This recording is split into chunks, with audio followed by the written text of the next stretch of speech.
Katie, do you mind saying the prayer? Yeah, absolutely. Okay.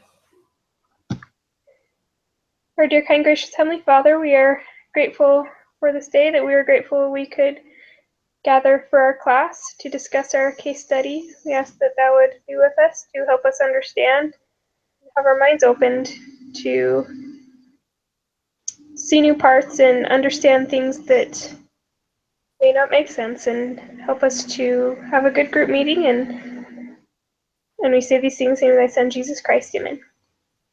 Amen. Thank you. Okay. So I was telling Katie, I thought this was kind of a tougher case. Kind of tough. Let me see. Let me make sure I pull up the questions so we can start going through them. What did you guys think? What did you think, Christina? Did you think it was kind of challenging, or were you okay with it? I'm still trying to wrap my head around all the finances. Yeah, and to be honest, I haven't even done that piece of it yet. I've just gone through the case and answered some of the more general questions, but I got through the Excel spreadsheet it had there, but I'm not quite sure if I did it right, and I'm not quite sure even I can plug in the numbers, but then interpreting the numbers to figure out, okay, well, what does this mean? That's where I get stuck. And so I end up jumping back and forth and trying a bunch of different things and putting in extra numbers, like numbers higher than they said and lower than they said, to see really what happens. And I'm like, okay, but who cares? So what does it mean? So I'm still trying to figure out why it matters. It's tough that's too also with why I'm not a finance major. So yeah, exactly. Classes, it's been a couple semesters or something, so an old topic. Okay, let me see. So I have it open. So we had a prayer. Oh, a spiritual thought. Let me think. Does anyone have a spiritual thought? If not, I can find something.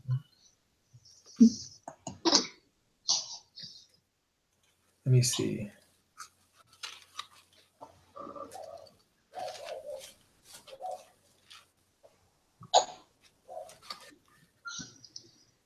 Okay, I can share something. So here's kind of one that I was thinking about recently, and I think it's kind of like a good test for ourselves, right? To see where we are. Like on the mission, our mission president is always good about talking about having spiritual tests to kind of evaluate where we are spiritually. And this is one that kind of came across like that. So I was reading in 1 Nephi, and it says in 1 Nephi chapter 6, it says, "Wherefore the things which are pleasing unto the world I do not write, but the things which are pleasing unto God, and unto those who are not of the world. Wherefore I shall give commandment unto my seed, that they shall not occupy these plates with things which are not of my worth unto the children of men." And I guess, but the part that stood out to me was it said, "The things which are not pleasing unto the world I do not write, but the things which are pleasing unto God." And so I think sometimes there's things that are pleasing like to our society or acceptable that aren't pleasing to the Savior and our Heavenly Father. And I think it's just kind of a little test for us to see where we're at spiritually. Like I know sometimes I catch myself, sometimes it doesn't always sound as exciting to read my scriptures late at night after doing school stuff or whatever it is. It's maybe easier to watch TV. So just a little thought that I came across when I was reading. So that's it. That's good. I like that. Thanks, Matt. You're welcome. Okay. Let's see. So number 3, choose a student to read the following aloud as the group follows along. I have it pulled up. I can read it. Okay. Yeah. Do you want to go through those? Okay. So number 3. Okay. So we're supposed to choose. So far in this course, we've seen a few common threads and takeaways. Founders matter. So experience, passion, and vision shape the business and can make the difference between a success and a failure. The second one is business plan at the founding stage of the company is a collection of hypotheses. In other words, guesses. Startups create value by systematically testing hypotheses and making changes to the plan when the test results indicate a need to change. Next one, early tests tell us a lot about the viability of a business and where more information is needed. So like those beta tests we talked about last week. So next one, previous cases analyze business model. Let's see. Previous cases analyzed business models as the founders had already chosen. Now we get to see a company at the moment of choice. Thanks. So on kind of a high level with this case study, it seems like the founder is pretty passionate about it, right? It talks that he started off school to go into telecommunications and kind of went into something he felt more passionate about. So I think that part is there. Business plan it's going into. What do you guys think about business plan and as far as the tests so far in the business? Like which one he should go with? Yeah, or do you think, I mean, it's talking about in here, let me see. Early tests tell us a lot about the viability of a business and where more information is needed. And that kind of goes around with the previous one that says business plan at the founding stage of the company is a collection of hypotheses or guesses. So both of those kind of revolve around the initial phase of the company where they're starting and really seeing where it works out. Do you guys have any thoughts on that with this case? Well, they've done a lot of research. I mean, and it sounds like they've been working on this product for quite some time already. Yeah, yeah, he's had to like prove his thesis in front of different people, and they've already generated a lot of money through investors. So there's people out there who really believe in him. Yeah, and it seems like they're qualified people, right? That was when he was applying for his PhD at Stanford. He was working with other doctors and things that kind of he ran it by. Mm-hmm. So for his actual product, it seems like that's been tested and that they know for sure that works. Yeah. Where did they test that part? I don't know if I'm blanking out or not. I remember them testing it. Was it just at Stanford or did they test it beyond that? I remember the Stanford piece when we met with his professors and other doctors. I thought that they created the product and they know that it works and like everything that it can do, but they just don't know how to develop their business model. So don't know how to sell it. Yeah. Mm-hmm. So it seems like they're good to go as far as their product's good. They're passionate about it. So that would be their early test. It seems like they're good to go. Previous case, analyze business models and founders already had chosen. Now we get to see a company. So that's the thing that we're at now, right? The last bullet point under number 3 is we're analyzing the business models the founders had chosen. And so that's probably like a weak point for these guys, being more scientific, kind of technically inclined.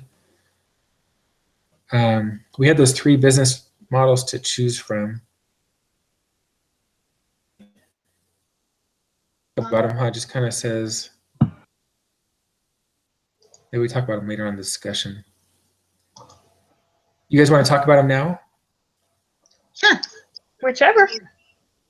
So they okay. Yeah, it's kind of weird because these bullet points just go over things, but they don't really say what we're supposed to do with it. But yeah, I think we should discuss them. Well, the 3 options that they have is, or at least the 3 non-hybrid options that they stated is that the first one is that they can sell their sequencers and the test cartridges and everything. And it comes with a DNA microchip that has the DNA that's placed on it to people that already have sequencers. But if they do that, they have to differentiate themselves quicker somehow. Yeah. Sell them cheaper. Yeah, right. That was the second one. There's already a pretty big established compete on price. So. Yeah. Let me see. And then their option 2 is to sell the machines at a low price, charge more for the test cartridges, and target new customers not serviced by the current companies. And then the Tell last them one, to- they wanted to have a database. Yeah. And it seemed like there's a lot of potential with that, right? Because it talked about how that market was growing and how pharmaceutical companies, all the analysts were seeing pharmaceutical companies growing and making more targeted drugs based off kind of those big overall drugs, it seemed like. So I think there's potential in that one too. Mhm. Um, Yeah. Did you guys have any, what were your thoughts on those three? Which ones were you leaning towards as being the best business model? For me, I was leaning towards the data analytics. I was kind of debating between the data analytics and the razor blade model. But I went with the data analytics in the end because it talked about how it could really be the future of this genome sequencer and how it could reach kind of a further audience and even eventually one day into people's homes. And with the way technology is evolving and shaping, like if they were to get on that in the beginning, it would, I think, end up helping them down the road, help them grow better down the road. Yeah, I think that's a good option too, because especially in the case it talks about how passionate, and I can't remember his name is, but the guy from Iran, Yeah, the how big long passionate he name. is as far as wanting. Mr. What is E. it? We'll call him Mr. E. Yeah. And so I think if he truly is passionate about helping people, that seems like the best option too, is to offer, because it seems like his product's really good. Mhm. So getting into the most homes possible instead of by one of these big companies, it seems like he could really impact a lot of people and revolutionize the whole market that way. What were your thoughts, Christina?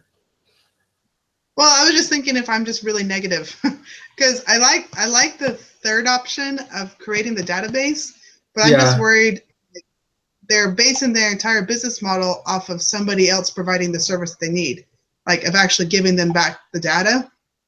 I mean, I don't know Yeah. if they can automatically get it, but their entire database would be based upon if people can actually give them the information to put in the database. And so that made me kind of nervous. I mean, I also had the same thought as Katie of, with technology, they could definitely have a lot of opportunities there to be able to like sell that information.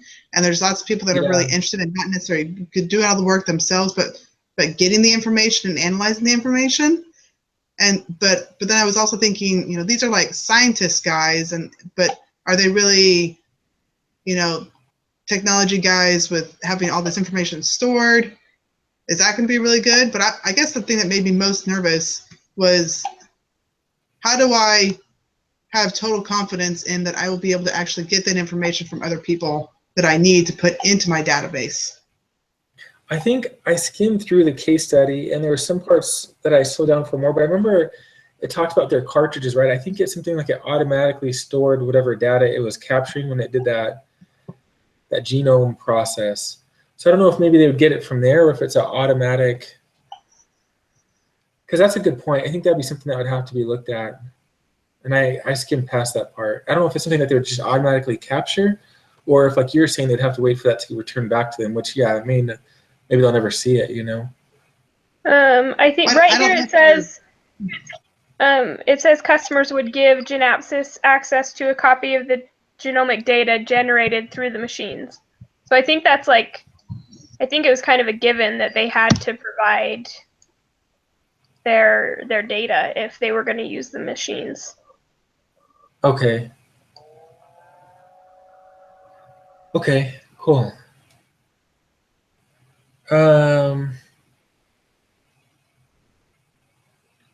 Yeah, so that one seemed good to me, just on the reason, well, for one of the reasons that it seems like they're not competing with these huge established companies, because it talked about so many companies that have already entered and gone bankrupt. Mm-hmm. They're not having to compete head on with these larger established companies, but also they're able to kind of reach more homes, which seems like his intent to start this in the first place. But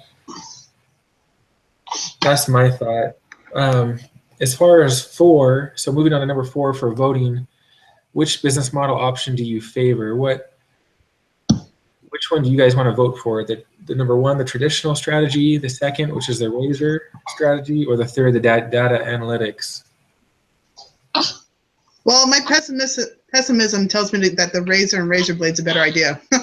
But The razor I one. was more confident in people giving them the information. Like maybe if their machines are like hooked up to the internet or something, and they can automatically get that data. And I don't know if there's any. I mean, I guess it also depends on who they're going to be getting the information from. Like, are they just taking the pure information from the DNA, or are they going to get that information as connected to the people? Because I know there's like a whole bunch of like regulations with HIPAA and all this other like confidentiality craziness with people's health information. And so I don't know if I had my DNA analyzed, would I have to sign a paper saying that they can actually give the information and make it public and put it on the database? Like, do I have to get the permission?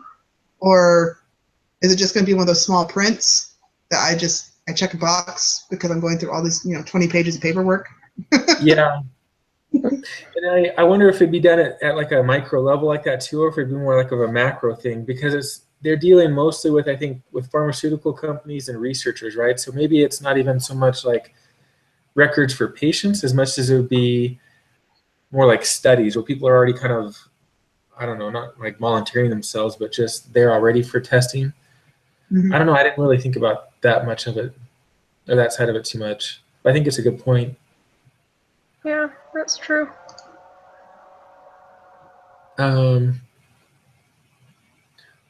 So yeah, I think that is a good point. Let me see. Like the traditional strategy is the safe way to go, but then like they are competing against the big guys, like you guys were saying, but then they also mentioned that you sell the razor, but you make most of your money on the razor blades. Same thing with them going in and providing more cartridges and coming in and servicing the machine to make sure it's at top running performance and stuff like that. I can definitely see money being made there. And so they might, I don't know, I guess I might even throw in the option of doing a combination of the razor blade, whatever, along with the data and analytics. Like maybe they could do both of those. And so that if they don't get the information to put on their database, they're still making money with the selling the machines and all the extra stuff that goes with it. Yeah. Yeah, I think it's definitely between option 2 or 3. The first one seems like they would just get crushed, but I think 2 would be good. Yeah, because if they're really, because they're a lot cheaper, right? It seems like the other companies, their cartridges were like, maybe I'm just going off the top of my head, but it seemed like they're like $5,000 or something crazy like that. I don't know if that's right or not. Well, were they anywhere in the same area, price-wise? Well, everything for, I can't even say the name of this company, GenapSys? I don't know. Yeah. Everything for them was cheaper, but then they were concerned on, if we just try to compete on price, then the big people will start running specials to try and to close them out, like they had done to other companies, and then they just raise their prices again once the competition's gone. So competing on price isn't like necessarily the best way to go, because the bigger guys can just run specials and special them out of clients, I guess. Yeah, so maybe that'd be a good reason not to go with option 2 then, because that's also a good point where these big, huge companies who have, operations budgets which are tens of millions of dollars could, they could basically run them out of business just by, blowing them out of the water for a while, selling them really cheap. A new startup like GenapSys, I don't know. That's how I've been saying it. So yeah. So maybe we should go with option 3 then, on the assumption that they're going to get their data, whether that's in the contract or whatever it is, that won't be an issue. But because it seems like it's kind of a new untapped market too, that whole data thing. We're having a database and collecting that, because then you're doing direct business with these big businesses, and as long as they're making money, you're making money, and they're still selling their sequencers, but they're doing it at about cost or below cost, right? So those are my thoughts. Let's see. When I was reading it, it did seem like they were more passionate. I don't know if it was just like the way that I read it or the mood that I was in when I read it, but it seemed like they were more passionate and like the words that they were using, like they were more excited about the data analytics than any of the other two. Yeah, Okay. I think he was really excited about it. Thought it was like the way to the future and stuff. That's probably okay. So how about we go with that one then? If you both are good with that, we'll go for the data analytics. Yes, with the assumption they can actually get the data. Then yes. Yeah. Okay, I agree. Let's see. So number 5, give each person who voted a chance to share why he or she voted the way they did. If a choice is left without someone voting for it, discuss as a group the pros and cons of that choice as well. Specifically for each alternative, discuss the following. I think we kind of did that. How about you guys want to go through any of those in more detail? Well, with option 2, their number of potential customers is a little bit bigger because they were saying that they could possibly sell to other places that weren't able to purchase the big expensive machines. Yeah, And to so, smaller businesses and stuff. yes. So they have possible potential clients that aren't even using sequencers, and they could also sell them to hospitals because their machine's smaller, takes up less space. Let's see. Yeah, it sounds like they're pretty small, right? So they're like the size of an iPad. Where at first when I was reading, I was imagining like this gigantic machine or something. But yeah, that's what I was too. yeah, it sounds kind of intimidating, but I was surprised how small they are. Mm-hmm.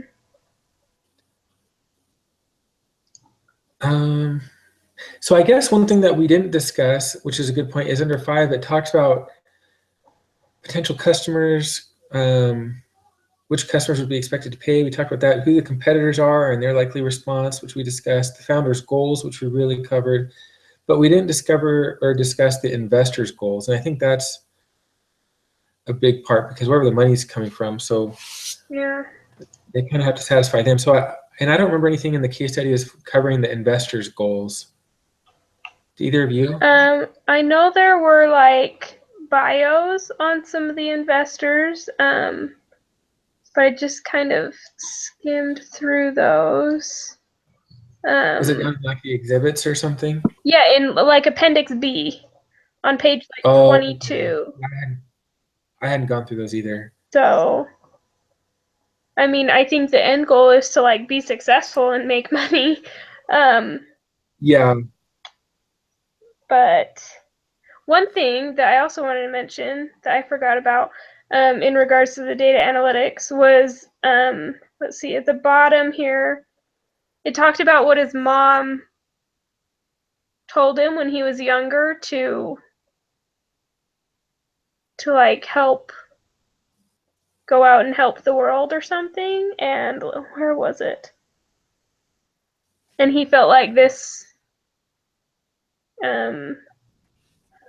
with this business model, that would really be fulfilling that goal and fulfilling that,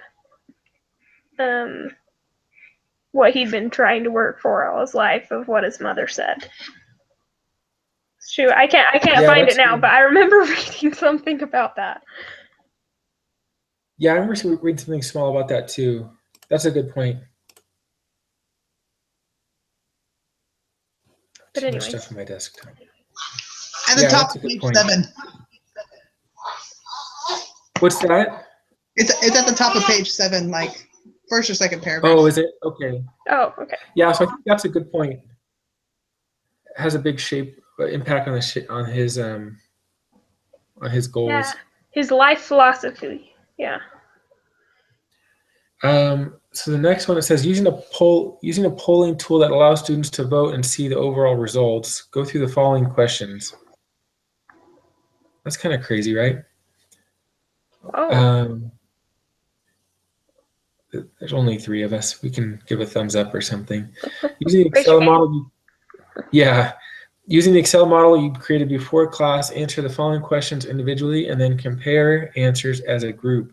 If we increase the EBIAT/sales and hold everything else equal, time to pay back, then it goes through increases, decreases, remains the same. So I apologize, guys. I haven't done that part, the Excel part of it yet, so I can't really contribute. I haven't either. Is that the cash flows? Yeah, that should be the results that you got on those diagrams when you run them through those models in Excel. I got to the cash flows. Okay. The other models, like I didn't have all the information there. Like I'm still hunting for the information because on like number 2 in the spreadsheet, it's talking about cumulative cash flows, and it was actually having you go back and look at Rent the Runway and Dropbox and try to like find the other information in there to compare it also. And so I was actually right before this in the other cases trying to figure out like, how do I interpret the information they give me there? It's not clear. So I was like, forget it. And then you guys texted me and I was like, oh, well, forget it. Time to go on. Yeah, that's kind of brutal. I hadn't even got to that part yet where we're going back to old cases. Yeah, me either. Okay. I didn't find it very clear in the other cases. So I was, I don't know. Okay, well, we'll just go through these and then we can work on them. And then we have that group text, which is kind of nice. So I guess we can work with each other on that to text if we get stuck or have questions or whatever. Mm-hmm. Yeah, because I'll be working on that later tonight also, trying to find exactly what they're looking for. Because I don't find it very clear. Yeah, I breezed through those formulas in Excel and it looked kind of messy to me, but I'll have to go through it again. It says once everyone has responded to the question without help from anyone else, compare answers. Okay, we can skip on that. Let's see. Discuss as a group, what strategies have we seen that flatten or lengthen? So I think all these ones have to do with the cash flow. So we'll probably have to skip these until we all do them. Oh yeah, you're right though, Christine. It says discuss the same for Rent the Runway. If the founders RTR had been able to convince the dress designers to obtain ownership of the dresses. Man, this is a long one this week. Yeah, it is. Oh yeah, and Dropbox too. What decisions did Drew Houston make in Dropbox? Yeah, I didn't remember. I didn't do a whole lot of math in the other like in Dropbox and Rent the Runway. Like I remember seeing it, but I didn't go through too much math besides like the other Excel spreadsheet that they like the videos that they had us go through. So yeah, I didn't either. I'm like, I don't know anything about the cash flows from the other ones, and so that's what I'm trying to go through and figure out is which numbers do you consider the cash flows? That's my question. Yeah, that's tough. Okay, yeah, so to calculate the net. I can go through them. You said you want to go through them? I mean, if we just want to go through them together, we can all go and do some hunting. I can look at Rent the Runway and see if I can find stuff for cash flows. Yeah, maybe if we can find it in a couple minutes, I think that'd be good. Otherwise, I think it might take a while. We have to go and dig at it because it seems like this one's even asking for net present value. Some of the options have similar net present value, which I think I have a calculator from a past class that does net present value, but you guys know how to calculate net present value? I know it's NPV in Excel. Oh, that's true. Look at you. All right. Now, if it actually works and I don't have to calculate other stuff to put the correct numbers into NPV, then that would be even more. Yeah. But I'm pretty sure it's NPV. No, that's good. I was gonna go digging through like 2 years worth of class notes to find my stuff. Oh, don't do that. Just ask Google. Yeah, no kidding. That's No, true. we had to build a calculator for net present value and a bunch of stuff for one of the classes. I don't know if either of you have taken that class, but Mm-mm. hopefully you don't have to take it. I'm thinking it was in one of the major classes that I hated, so I may have blocked that out. It was a statistics and Excel class. It's kind of nasty.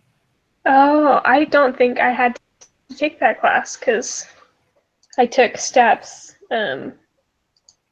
at a college here in Utah, so they waived it for me. Woohoo! Yeah, that's good. Okay, it says put yourself in the shoes of Mr. E and Mr. R and the investors. You must decide as a group which business model you will choose. Be ready to explain this choice in your post-discussion write-up. So I think without doing all the analysis on the cash flows and everything else, we all decided on 3, right? So. Mm-hmm. Yeah, I mean, it's all guesses anyways. I mean, it's all hypothesized because they really don't know. They're looking at it and it makes sense that to have this untapped market and based upon the competition, the number 3 seems like a really good idea as long as they can get the data. Mm-hmm. So, I mean, if they probably can't, if it ends up being really complicated and they're not getting all the correct data they need, then they can always jump to number 2. They might even do number 2 on the way to number 3. You know. Yeah, because they're still going to be selling them, right? So they could always, if they want to, start charging more for the cartridges if things don't work out with the data, I guess. Mm-hmm. Be a pretty easy transition. Okay, well, cool. So should we do the summary video? Yeah. Okay. Is that me since I'm leading the discussion tonight? Yeah, well, we just go through it, and then whenever I send you the link, I just tell you like when the summary started, and you just copy that into the post-discussion poll. Okay, so for our summary, before I start, I'll just go through the 3 discussions and kind of what we talked about on each of them, then go over which one we discussed. Is that good with you guys? Mm-hmm. Yeah. That's kind of what we do. We've done it in the past. Okay. Okay, sounds good. All right, sounds good. So whenever, are we already recording, Christina? Yeah, I was already recording, but once it loads, then I just kind of go back and we say, and as soon as we go, okay, well, this is our summary, then I go, oh, that's the time it starts. Okay, well, I'll start the summary. So for our group summary, we discussed all 3 options, the business models for GenapSys. We discussed option 1, which was to sell the sequencers and cartridges based off its faster sequencing. And we decided that despite the option that they have to make money with this new market, we think that they would have tough competition with the existing businesses in there already, and probably they would get beat. The second option we thought was a good option, to sell the machines at a low price and charge more for the tester cartridges and target new customers that weren't currently being serviced. We thought the con for this was that they're going to have to do new marketing and again compete with the larger companies. And so at the end, we went with option 3. And for option 3, we liked it because they're going to be selling the sequencers and cartridges at a lower cost, collecting data, and then working with researchers and pharmacists to have a greater reach. And we thought that went more with the founder's goals. He wanted to have more of an impact in the world, especially including his mom's influence on him, who also wanted him to make an impact in the world and help people out. And so we thought it fit more with the founder's goals and kind of philosophy on life. And we thought if ultimately it didn't work out well with the database and selling that off, that he could transition into option 2, the razor option eventually. But as our group, we went with option number 3. And that is our summary. Great. All right. Well, thanks, guys. I feel bad for calling you guys.